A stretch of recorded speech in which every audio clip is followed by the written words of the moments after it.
You beauty, our chopper's arrived. It's going to join us all the way up the coastline till we get to the whale shark territory.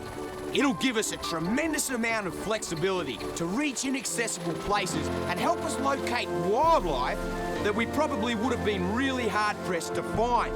And we're making our way directly for Hootman's Abrolhos, and that's an archipelago of 122 islands and the scene of one of the most bloodthirsty chapters in the early part of Australia's history. The chopper gives a great view of the reef and allows us to get quickly from one place to another.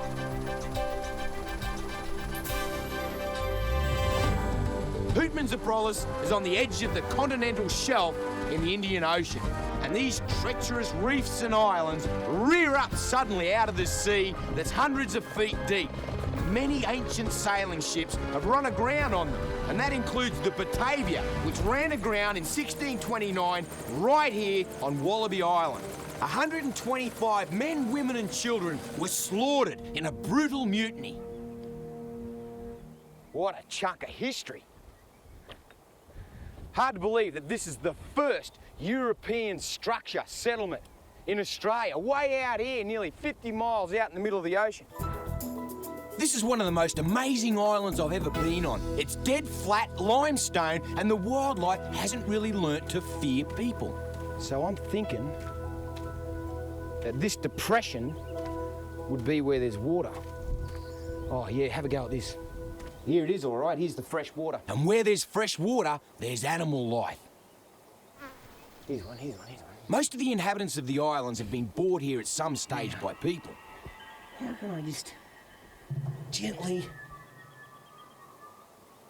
And over the years, they've become natural residents. Here we go. Have a look at this. Oh, you've got a bad injury on the side of your neck there, my friend. Have a look at this. Bit of an injury there. Right there. What happened, mate? Did you tackle something a bit big? Well, look at this. What a beautiful coloration. But you're certainly a bit skinny on it. And you're all right. Little bit doughy, just a little bit doughy. Now, a snake at this size would probably be, I don't know, could be 3-4 years of age. Pretty old. It depends on how much food they get. But I'm thinking that a snake this size would probably be feeding on chicks, you know, seabird chicks. And then as it gets bigger and bigger, it's going to feed on the tame wallabies. But it just goes to show you how tenacious a predator that they really are to be able to survive in this harsh limestone area. I mean, there's no big trees. Here in Australia right now, we're looking at one of the worst droughts in our history. Absolutely shock and awful drought. But this bloke's not doing too bad. You're not doing too bad, are you? Well, mate, I'll let you go back down here. Nice and cool and moist, isn't it? The Hootman Abrolhos Islands are home to a couple of significant wrecks. And the one I'm going to dive out, which is just inside the breakers there, is the Batavia. But have a look at this little beauty. Woo! Have a look at that. That's a Dutch duckatan. And that bloke on the front there, he's the Prince of Orange. And he was kind of the national hero of the Netherlands. And so these coins, they're still found out there in the Batavia. Of course, you're not allowed to take them. They belong to the Western Australian government these days. But it's going to make for some really interesting diving because I believe the cannons are still out there. 380 years on, and the cannons are still intact in shallow water with big waves hitting them. The shape of the anchor is still recognisable near a plaque placed by marine archaeologists. And the reefs are teeming with life. Thousands of species of living creatures moving in and around the Batavia wreck. And just by sifting through the sand, I find some heavy metals. This is lead. Lead was a very common metal used back in the 1600s. And I'm just checking it out and then carefully putting it back where I found it. It's easy to find because it sits on the surface because it's a heavy metal. But it's very important to leave everything as it is. This is like a marine museum, here forever. What a beautiful location, chock-a-block with wildlife. And this is a cannon. You can see the end of it right there. This is also home to one of the greatest concentrations of crayfish. And this little crustacean thinks I'm somewhere to hide. He's obviously never seen a bloke in car keys diving before, and he thinks that he might be able to seek some kind of refuge in me shorts. And he's way too spiky to be keeping down there, so I'm thinking, crikey, mate, you've got to go back over to the coral with your mates. Crayfish are in huge numbers here, and they live under the coral and they flick backwards. And here he goes straight back in to the Taj Mahal of crayfish land. A big coral bombie. And my diving has attracted some dark, sinister-looking shapes. Sea lions, they're not sinister at all. They've come around and just started zipping and playing and cruising all the way around me.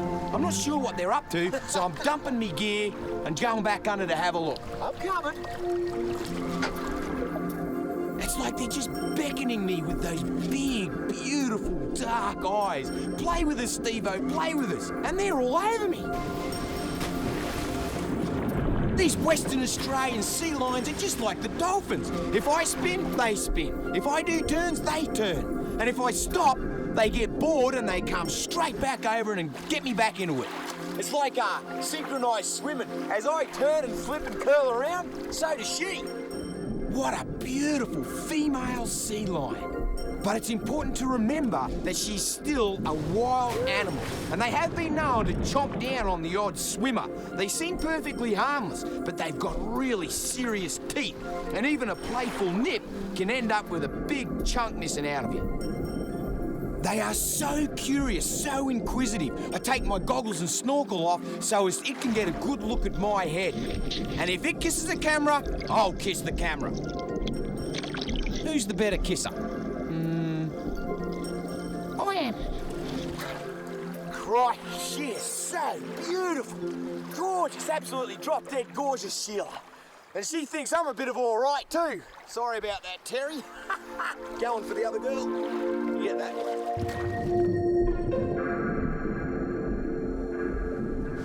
She loves me, and I love her. We're having the time of our lives in the ocean.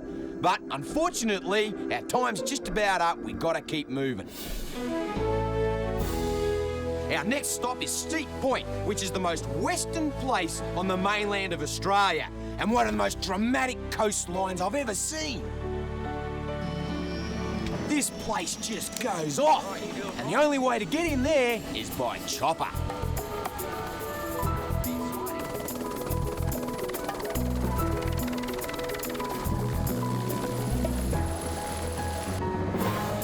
Huge coastal swells come out of the Indian Ocean and just belt the coastline with great force. Boy, Jingo, it's a wild looking coastline. Big 200-foot cliff. One of the wildest coastlines in the world. You can see why. Have a look at this. It's going on. There's nothing but nothing that could survive getting pounded up against those big cliffs. It all looks a bit white and fluffy from up in the air. When you get onto the ground, you can actually feel the power of the ocean.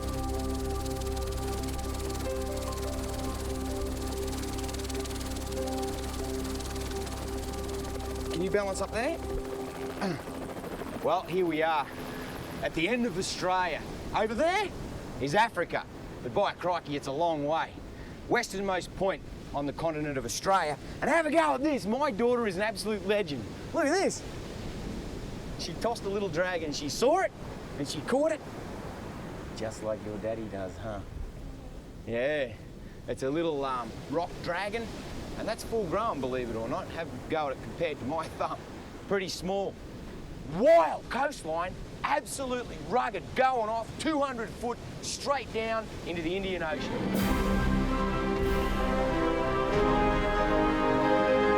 Whoa, look at that one. See how far it goes. You can feel the power of the ocean pounding against the coastline. And the wind, it's like a cyclone.